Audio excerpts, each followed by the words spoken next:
అతడు మాటలు చెప్పేవాడు కాదు, మార్పు కోసం చెమట చిందించిన యోధుడు.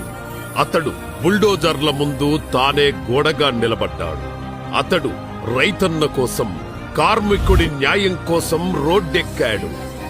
అతడు సోషల్ మీడియా అనే ఆయుధంతో ప్రజల గొంతు అయ్యాడు.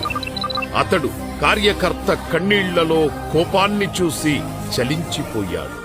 అతడు దగా రాజకీయాలకు నిప్పులా స్పందించిన నికార్సైన నాయకుడు. అతడు అన్యాయంపై న్యాయబద్ధ పోరాటానికి కొత్త దిశ చూపించాడు.